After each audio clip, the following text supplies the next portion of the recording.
Comment s'organiser sur un an?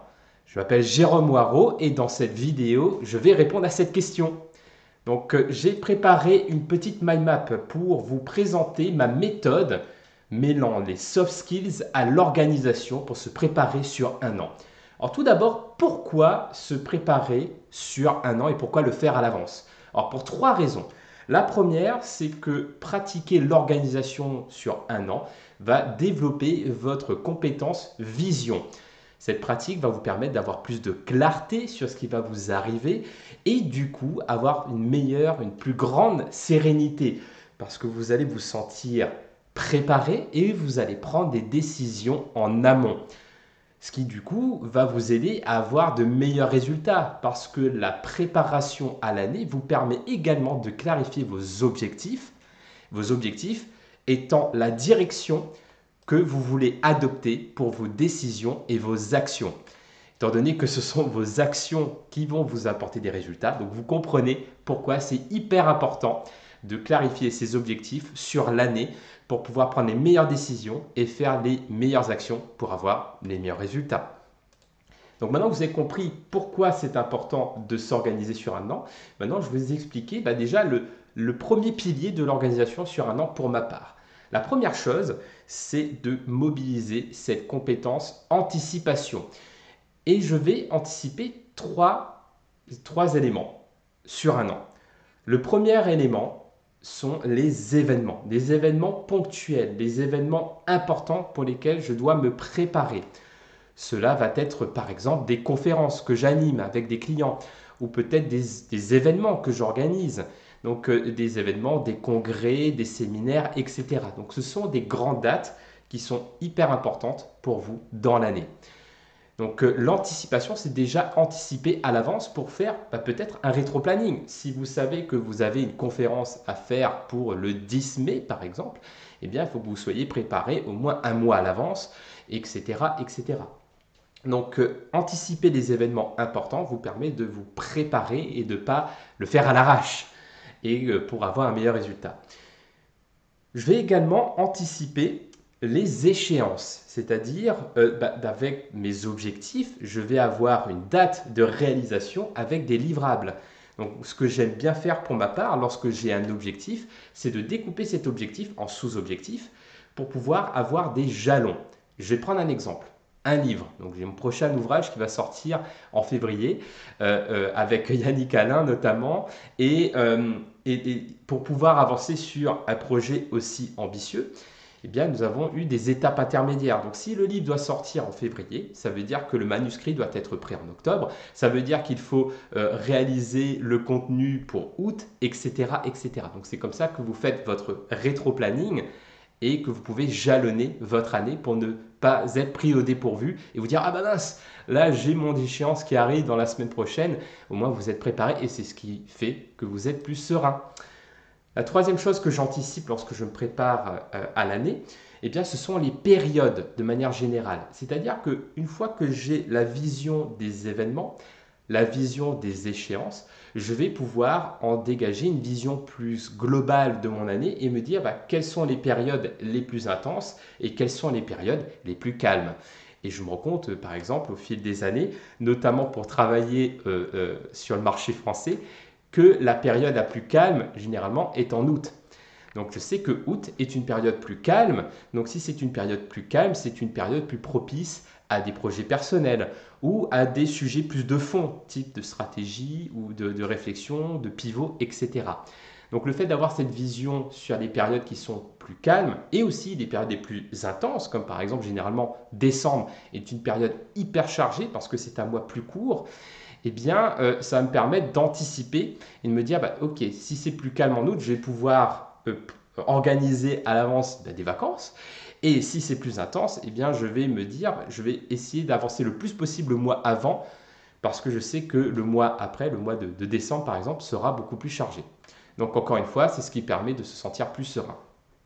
Donc l'anticipation, le fait d'organiser son année à l'année, son année entière, permet de travailler cette soft skill hyper importante qu'est l'anticipation et c'est ce qui fait que vous êtes un peu plus stratège. Autre soft skill que vous développez lorsque vous vous préparez à l'année, eh bien, c'est la prise de décision, une compétence hyper importante. Et pour ma part, la prise de décision se joue sur 3 éléments. Tout d'abord sur les priorités. C'est le fait de choisir ses priorités, de choisir ses objectifs et d'avoir une vraie prise de conscience de ses responsabilités. Donc décider, c'est choisir, et souvent choisir, c'est renoncer. Donc quand vous prenez une décision et que vous dites ok, là cette année la priorité absolue c'est ce projet, ça veut dire que les autres projets sont secondaires. Et c'est en ça que c'est difficile une prise de décision, parce que ça veut dire de lâcher prise sur le reste pour pouvoir avoir un focus sur l'important. Et c'est une compétence qui se travaille. Donc le fait de toujours vous entraîner à clarifier vos priorités, à clarifier vos objectifs, eh bien ça va vous aider à devenir meilleur dans vos prises de décision en termes de priorité. Ensuite, la prise de décision, c'est également sur les moments. Et là, je vais vous partager une source d'inspiration. Donc un coach canadien que je suis, qui s'appelle Dan Sullivan, et qui a écrit de nombreux ouvrages sur l'organisation, le leadership et l'entrepreneuriat. Et il a développé un concept où on va prendre des jours pour soi, mais 3 types de journées. Donc par exemple à l'année, eh bien, je vais choisir des journées libres. Les journées libres, c'est quoi? Ce sont des journées pendant lesquelles je n'ai pas de rendez-vous, pendant lesquelles je ne travaille pas sur mes emails, etc. Je n'ai pas d'objectif. Je laisse émerger la créativité pour aller travailler avec le flow. Donc des journées dédiées à ça. J'ai également des journées stratégiques, c'est-à-dire des journées durant lesquelles je vais remettre en question ma stratégie, remettre en question ce que je fais, remettre en question tout ce que je fais en fait. Et je vais faire ça 3 fois par an pour toujours voir qu'est-ce que je peux améliorer, qu'est-ce qui fonctionne et qu'est-ce que je peux tester de nouveau.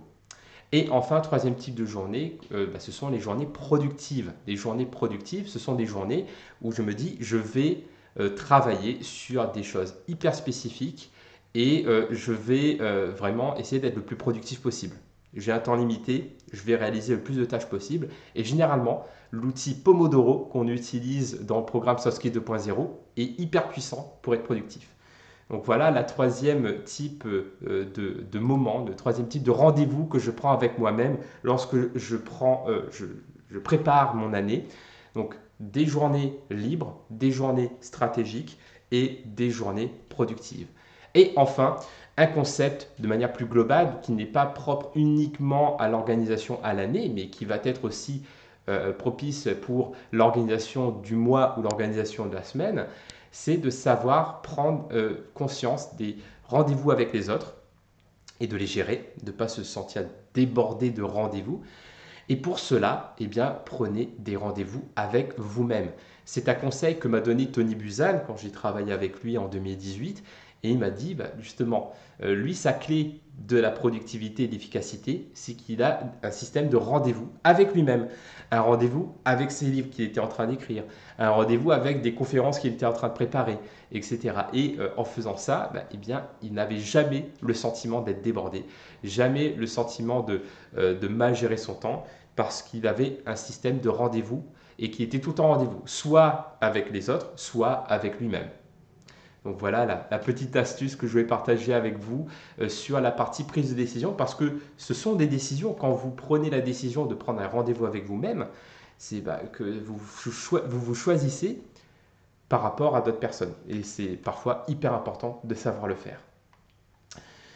Enfin, autre compétence que vous développez lorsque vous vous organisez à l'année, eh bien, c'est la compétence proaction. Parce que tout ce que je viens de vous dire, c'est une manière de reprendre en main votre agenda pour avoir le contrôle de votre temps et pas l'inverse en fait. Donc c'est vraiment de changer cet état d'esprit, de passer du mode réactif, c'est-à-dire la vie vous apporte des événements et vous réagissez à ces événements. Et si vous êtes tout le temps en mode réactif, eh bien à un moment donné, vous avez le sentiment de perdre le contrôle. Ou bien vous pouvez être en mode proactif, donc vous anticipez, vous prenez des décisions et c'est vous mettre à bord. Et ce mode proactif permet d'être plus serein, de se sentir plus responsable. Et c'est quelque chose qui, pour ma part, est beaucoup plus bénéfique que d'être tout le temps en réaction à ce qui se passe dans ma vie. Et pour développer votre compétence proactivité, il y a 2 éléments sur lesquels c'est important de travailler. Le premier, c'est la procrastination, parce que le cerveau est fait pour économiser de l'énergie, donc il va prioriser les tâches les moins énergivores, d'où la procrastination. Et pour cela, vous pouvez instaurer de nouvelles bonnes habitudes et travailler votre compétence productivité, notamment avec le Pomodoro, pour pouvoir travailler sur cette notion de procrastination et vous en débarrasser. Et aussi, mais bien entendu, d'éviter la surchauffe et de toujours prendre soin de vous, de faire des rituels qui vous nourrissent pour pas être non plus une machine à productivité absolue et d'efficacité, mais aussi prendre soin de vous et travailler votre bien-être. Et donc ça, c'est quelque chose d'hyper important lorsqu'on travaille sur les soft skills, ces compétences comportementales. Parce que c'est vrai que dans les soft skills, vous avez des compétences de l'ordre de la performance, comme la concentration, la motivation, l'efficacité, ce qui est important. Mais vous avez aussi toutes ces soft skills qui adoucissent notre quotidien, comme le lâcher-prise, comme le fait de travailler son bien-être, la créativité.